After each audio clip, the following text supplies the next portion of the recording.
De retour toujours en direct dans le 18h15 pour le Face à la Rédac à présent. Nos invités ce soir, Sylvain Amaillant, bonsoir. Vous êtes doctorant au LAUME, c'est le laboratoire d'acoustique de l'Université du Maine. C'est bien ça. Et Rosemée Allopé, bonsoir. Bonsoir. Vous êtes la présidente de l'association Trait du 6. C'est exact.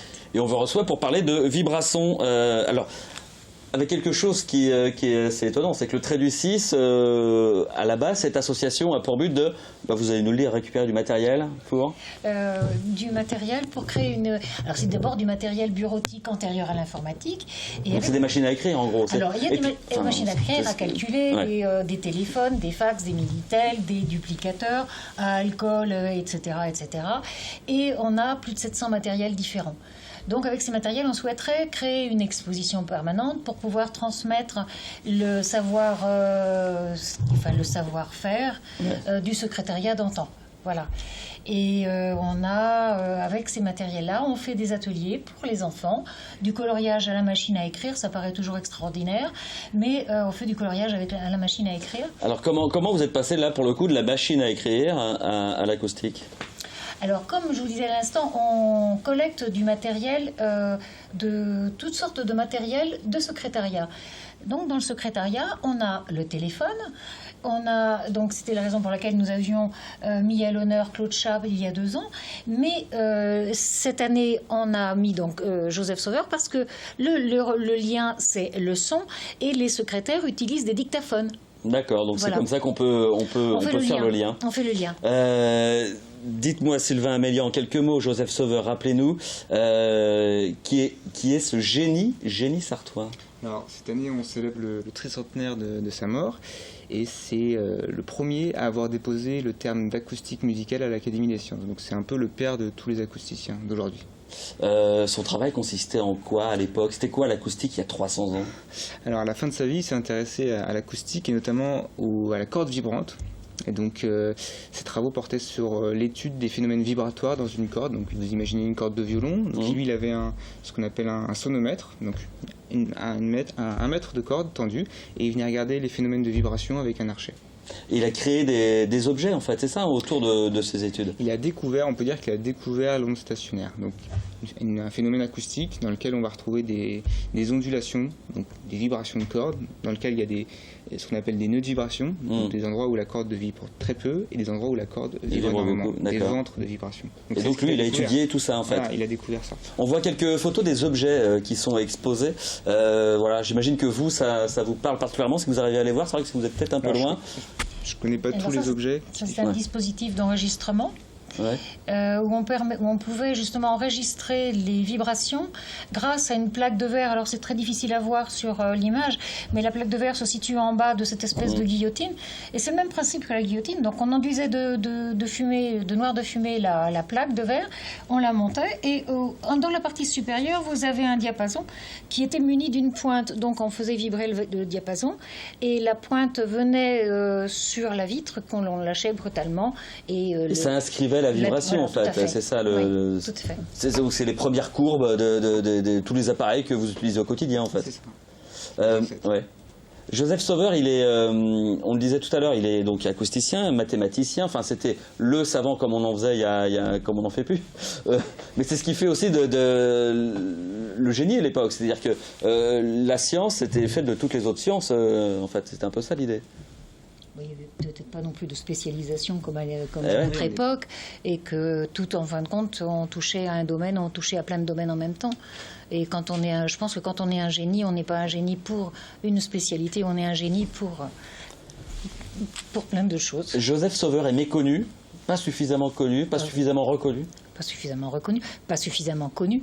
On a, comme d'ailleurs la plupart des génies sartois, on les ignore, on les méconnaît, on les a oubliés. Et je pense que Joseph Sauveur fait partie des gens oubliés, des génies oubliés. Alors on aurait du mal à le voir parce qu'on n'a pas d'image en plus de lui. Il n'y a pas de gravure en fait. Il n'y a aucune gravure de lui. C'est étonnant. Non. Alors ça, il faudrait voir avec Monsieur Chanteloup, enseignant-chercheur au Prétané, qui pourrait vous en parler beaucoup mieux que moi. Mais je n'ai pas la raison exacte. Vous parlez du Prytanée. Il y a un lien entre le Prytanée et cette expo, c'est que tous les objets, en fait, on vient de voir quelques photos, viennent du Prytanée. Tous ces objets viennent de l'espace Guillaume du Prytanée, oui, de la Flèche. Et Monsieur Luc Chanteloup, justement, qui est un historien, un scientifique, lui aussi c'est un génie. Il a vraiment des tas de cordes à son arc et il nous a très gentiment, là on voit une plaque de Chladni. Il nous a très gentiment proposé le matériel qui était exposé dans le musée du Prytanée. Il viendra également faire les conférences pour les enfants. Parce que en fait, à partir d'aujourd'hui, enfin du 15 novembre pardon, jusqu'au 31 décembre, c'est là, hein, pendant ce mois et demi que vous allez rendre hommage à Joseph Sauveur. Il y a plusieurs actualités, plusieurs ateliers, et notamment des rencontres auprès des élèves. Ah oui, effectivement, il y a plein de choses. Alors il y a les ateliers. Il y a deux sortes d'ateliers. Les ateliers pour les enfants de CM2, qui eux vont être animés en co-animation avec le Trait du 6 et les petits débrouillards. Et ça va être de la fabrication d'instruments de musique à partir de légumes. Donc des carottes, des pommes de terre, etc. Tous les légumes de saison. Et après, il y a une dégustation. Alors les patates crues, je ne sais pas ce que ça donne, mais excusez-moi. Je pense qu'ils ne vont pas le faire. Non. Et puis il y a donc les ateliers les plus importants avec les secondaires, donc les 4e des collèges, le Marin et Kennedy d'Allonne, et le lycée Malraux, les terminales S. Donc, dans ces ateliers-là, ces ateliers durent 2h30.